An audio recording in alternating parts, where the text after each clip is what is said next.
Денеска имаме убава можност тука да разговарам со граѓаните во Газиба. Одлични проекти, одлични решенија нуди проектот Обнова за Македонија и затоа е добро да разговараме и да ги понудиме на граѓаните. Имав неколку средби тука со некои дуќанчиња, со луѓето што си водат мали бизниси и да не ги кажат нивните согледувања во овој период, но и што да очекуваат во наредниот период. Разговаравме за актуелните проблеми, но и она што ние го нудиме.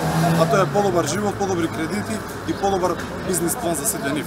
Да се разбира, мора да бидат на пиедестал ставени тука повозрастните лица, односно и пензионерите. Исто така имав една добра, убава средба со повозрастните луѓе, кои се сакаат само нивните деца да останат тука. Сакаат да имаат стабилни пензии, кои ние ветуваме дека тие ќе пораснат во наредниот период преку 20%. Затоа тие луѓе ни се многу важни. Мора да останат на пиедесталот и ние затоа насекаде каде што имаме можност ќе ги посетиме. Се разбира со заштитни маски, се разбира во ова време на пандемија ќе ги замолиме да излезат да гласаат.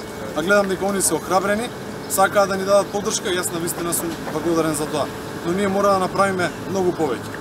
Мора да обновиме Македонија, мора да обновиме инфраструктурата, уметноста, науката, културата, да се разбира и да ги обновиме оние работни нови места, што ние ги ветуваме, односно Македонија да стане место каде што ќе има под 10% невработеност.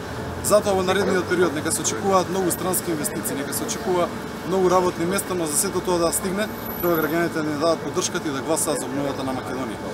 Затоа ние продолжуваме секој ден да се среќаваме со граѓаните и се разбира со една цел да им помогнеме на Македонија и да им помогнеме на граѓаните.